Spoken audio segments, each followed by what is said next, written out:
Kamusta sa inyong lahat? Ako si Eduardo Mendoza. Ngayon, ating susuriin ang paksang kanin. Bawal ba talaga?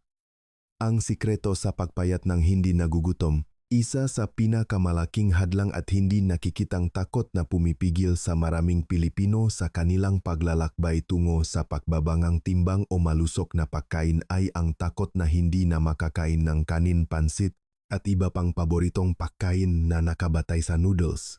Madalas nating naririnig na para pumayat, kailangan nating tanggalin ng tuluyan ang carbohydrates. Dahil dito, nakakaroon tayo ng nakakapagod na laban sa sarili nating mga paboritong pagkain na siyang nagpalaki sa atin. Ngunit, kailangan mo ba talagang gawin iyon? Ngayon, samahan ninyo akong tuklasin ang sikreto para ma-enjoy pa rin ang kanin at pansit habang nagsasagawa ng intermittent fasting o anumang diet nang hindi naapektuhan ang iyong mga layunin sa kalusugan at pangangatawan. Unang bahagi. Kaaway o kakampi. Ang tamang pag-unawa sa papel carbs. Una sa lahat, kailangan nating maunawaan kung bakit masama ang tingin sa carbohydrates sa maraming diet. Ang problema ay wala sa mismong carbs, kundi sa uri at kung paano natin ito kinakain. Kilalanin natin ng malinaw ang dalawang makapatid na ito na makaiba ang ugali. Mabilis na carbs, refined carbs.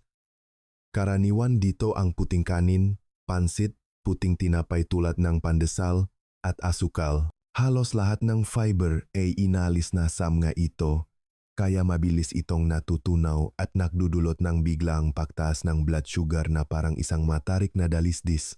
Pinasisigla nito ang katawan na maglabas ng maraming hormonang insulin para mag-imbak ng labis na taba at mabilis kang magugutom muli pagkatapos lamang ng 1 hanggang 2 oras. Mabagal na carbs. Complex carbs. Karaniwan. Dito ang brown rice, oats, kamot, at iba't ibang uri ng beans. Naglalaman ang nga ito ngang maraming fiber, kaya dahan-dahan itong natutunaw at nagbibigay ngang tuloy-tuloy na enerhiya na parang isang banayat na dalisdis. Nakakatulong ito para makaramdam kang kabusugan ng mas matagal, makaroon ng matatag na pinakukunan ng enerhiya, at hindi magdulot ng malaking pagbabago sa iyong insulin. Kaya, ang pinakabuot ng issue ay hindi ang tuluyang paggalis ng carbs, kundi ang pag-aral kung paano kontrolin ang mabilis na carbs at unahin ang mabagal na carbs. At ito ang magdadala sa atin sa sagot sa pinakamalaking tanong, pwede bang kumain ng kanin at pansit habang nakbabawas ng timbang? Ang maikling sagot mula kay Eduardo Mendoza ay, oo, absolute na pwede. Ngunit kailangan mong kainin ito sa matalino at may estratehiyang paraan. Basta't susundin mo ang nga ginintuang alituntunin na tatalakayin natin sa susunod na bahagi. Pwede mong ma-enjoy ang iyong nga paboritong pagkain habang inaabot ang iyong nga layunin. Ikalawang bahagi. Ang lihim ng matalinong pagkain ng carbs. 6. Na gintong panuntunan. Ito ang 6 na pangunahing prinsipyo na tutulong sa iyo na makakain ng kanin at pansit habang epektibo pa ring nagbabawas ng taba. Ituring mo itong masikreto para maging master ka sa laro ng carbohydrates. 1. Panuntunan. Sa pagkakasunod-sunod, palaging unahin ang gulay at protina, at ihuli ang carbs. Ito ang pinakamadaling ipatupad at pinaka-epektibong panuntunan. Ang fiber mula sa gulay at protina mula sa karne at isda ay nagsisilbing parang sapin at lambat sa iyong tiyan. Ang saping ito ay makabuluhang nakpapabagal sa bilis ng pagsipsip ng asukal mula sa carbs na kakainin mo pagkatapos na tumutulong na dahan-dahang tumaas ang iyong blood sugar, hindi nakakabigla sa katawan at nililimitahan ang biglaang paglabas ng insulin sa isang kainan. Sanayin ang sarili na ubusin muna ang isang platong ginisang kangkong at ang iyong ulam na adobo bago simulan ang pagkain ng kanin. Magugulat ka na mas mabilis kang mabubusok at hindi mo na mararamdaman ang antok at pagod pagkatapos kumain. Kapag kumakain ng shabu-shabu o hotpot, simulan ang salu-salo sa pagkain ng maraming gulay tulad ng pechay, kabute, at mga karne at seafood na inilulubog sa sabaw. Iwanan ang noodles o bihon para sa huli.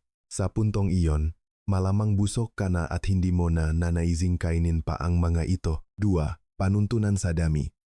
Kontrolin ang iyong serving. Kahit na tama ang pagkakasunod-sunod ng iyong pagkain, ang malaking halaga ng carbs ay magbibigay pa rin ng napakaraming asukal na sobra sa kakayahan ng iyong katawan na iproseso at mag-udyok sa pag-imbak ng taba. Kaya, simulan sa pagbabawas ng iyong kanin sa kalahati o 2,3 ng iyong karaniwang kinakain. Ang layunin ay hindi para magutom ka, kundi para kumain hanggang sa 80% na busog upang maiwasan ang pakiramdam kabusugan at pagod pagkatapos. Gumamit ng mas maliit na mangkok o plato. Ito ay isang napaka-epektibong psychological trick.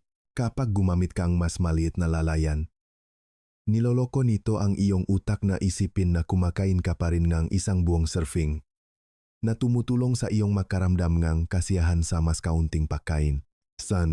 Panuntunan sa kombinasyon. Huwag kailanman kainin ang carbs ng mag-isa. Isipin mo na ang mabilis na carbs ay parang isang karerang kotse na walang preno. Kapag kinain mo ito ng mag-isa, didiretso ito sa iyong daluyan ng dugo sa napakabilis na paraan na magdudulot ng biglaang pagtaas ng blood sugar.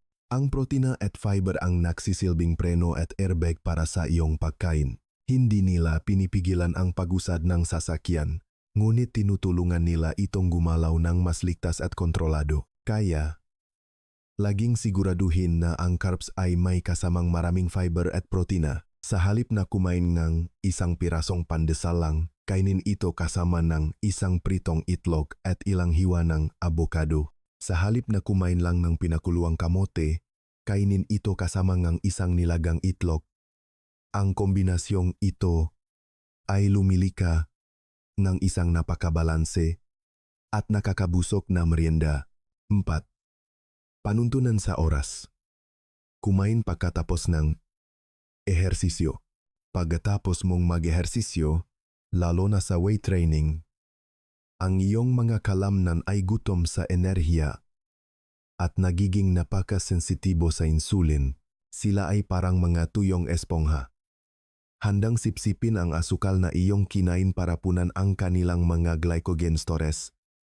Sa halip na hayaang maging labis ang asukal at maging taba, kung maaari, ischedule ang iyong pagkain na may pinakamaraming carbs sa loob 1 hanggang 2 oras pagkatapos ang iyong workout. Mga mungkahi na pagkain pagkatapos mag-workout. Ang isang mangkok ng beef. Mami pagkatapos ng gym ay isang magandang pagpipilian dahil nagbibigay ito ng parehong carbs para sa enerhiya at protina mula sa baka para sa pag-recover ng kalamnan. Ang isang tasang kanin na may chicken adobo at sabawng gulay ay isa ring mahusay na opsyon. Ang kanin sa oras na ito ay unahing gamitin ng katawan ng epektibo para sa pag-recover sa halip na iimbak bilang taba. 5. Panuntunan sa pagpili. Unahin ang mabagal na carbs kung possible. Ito ay isang upgrade na gagawing mas madali at mas epektibo ang iyong paglalakbay. Ang mabagal na carbs na may maraming fiber ay nagbibigay ng isang matatag at pangmatagalang pinakukunan ng enerhiya na nagpapanatili sa iyong busog ng mas matagal at minimiti ang pagtaas ng insulin. Kung ang puting kanin ay parang papel na mabilis magliyap at maubos, ang brown rice at kamote ay parang isang matibay na kahoy. Ito ay dahan-dahang nasusunog at nagbibigay na tuloy-tuloy na init sa loob ng mahabang panahon. Kung maaari, subukang palitan ng paunti-unti ang puting kanin ng brown rice, kamote, oats, o beans. Halimbawa, isang nilagang kamote kapalit ng kanin, kasama ang isang inihaw na tilapia at isang mangkok ng sabaw ng malunggay. Look, panuntunan sa prutas. Kainin, huwag inumin. Isipin mo na kumakain kang isang suha. Kailangang magtrabaho ng iyong katawan para balatan ito, pagiwalayin ang mga bahagi, at tunawin ang fiber. Dahan-dahan ang prosesong ito. Ngayon, isipin mong uminom ka ng isang basong juice mula sa 4 na dalandan.